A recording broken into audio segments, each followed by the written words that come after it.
முட்டை கிரேவி வித்தியாசமாக எப்படி வைக்கிறதுன்னு பார்க்கலாம். இந்த கிரேவி செஞ்சோம் அப்படின்னா சைட் டிஷ்ஷே தேவைப்படாது. கிரேவி எப்படி செய்கிறதுன்னு பார்க்கலாம். சட்டி சூடானதுக்கப்புறமா ஒரு கரண்டி எண்ணெய் சேர்த்துட்டு, எண்ணெய் சூடானதுக்கப்புறமா 2 பட்டை பொரிஞ்சதுக்கப்புறமா 1 ஸ்பூன் சோம்பு நல்லா பொரிஞ்சதுக்கப்புறமா பொடி பொடியாக அரிஞ்சு வச்சுருக்கிற சின்ன வெங்காயம் சேர்த்துட்டு நல்லா வணக்கிட்டு, நல்லா வணங்கினதுக்கப்புறமா கருவேப்பிலை, காரம் தேவை அப்படின்னா பச்சை மிளகாய் சேர்த்துக்கலாம்.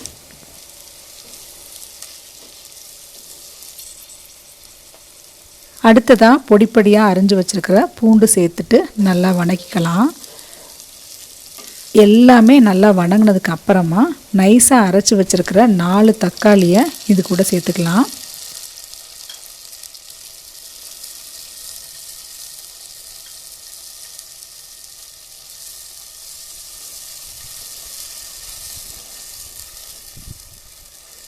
எண்ணெய் நல்லா பிரிஞ்சு வந்ததுக்கு அப்புறமா 3 ஸ்பூன் குழம்புத்தூள், தேவையான அளவு தண்ணி சேர்த்துக்கலாம்.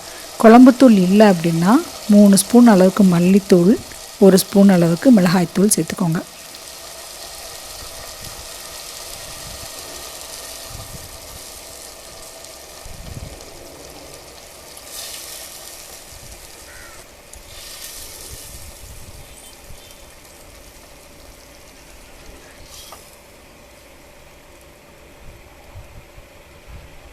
அடுத்ததாக தேவையான அளவுக்கு உப்பு சேர்த்துட்டு மூடி போட்டுட்டு கொதிக்க விட்டுறலாம்.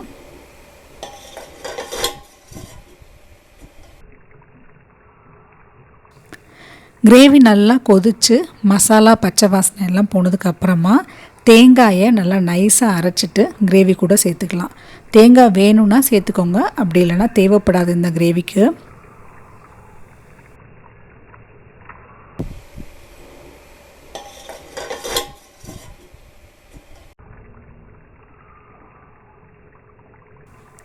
கொஞ்சம் நேரம் கிரேவி கொதிச்சதுக்கு அப்புறமா முட்டையை உடச்சிட்டு கொஞ்சம் மெதுவாக கிரேவி உள்ளே ஊற்றிக்கலாம். முட்டையோட ஓடு எதுவும் கிரேவி உள்ளே விழுந்துடாத மாதிரி பார்த்துக்கோங்க.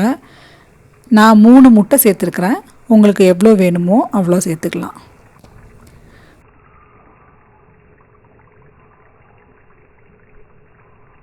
முட்டை ஊற்றுனதுக்கு அப்புறமா கரண்டி எதுவும் போட்டுறாமல் கொஞ்சம் நேரம் கொதிக்க விட்டுட்டு அதுக்கப்புறமா கரண்டி வச்சு இது மாதிரி முட்டையை மெதுவாக திருப்பி விட்டுக்கோங்க. முட்டை ஊற்றுனதுக்கு அப்புறமா 5 நிமிஷம் மட்டும் அடுப்பில் இருந்தால் போதும்.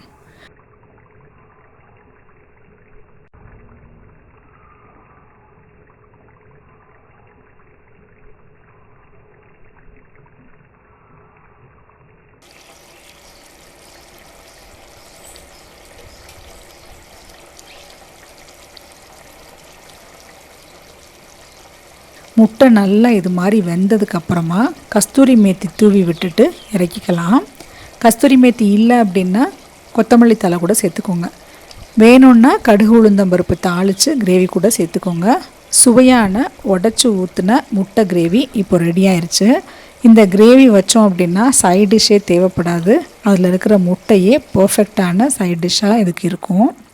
வீடியோ பிடிச்சிருந்தது அப்படின்னா லைக் பண்ணுங்கள், ஷேர் பண்ணுங்கள். அப்படியே மறக்காமல் மெட்டிஸ் கிச்சனை சப்ஸ்கிரைப் பண்ணிக்கோங்க.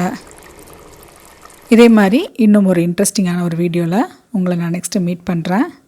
பை.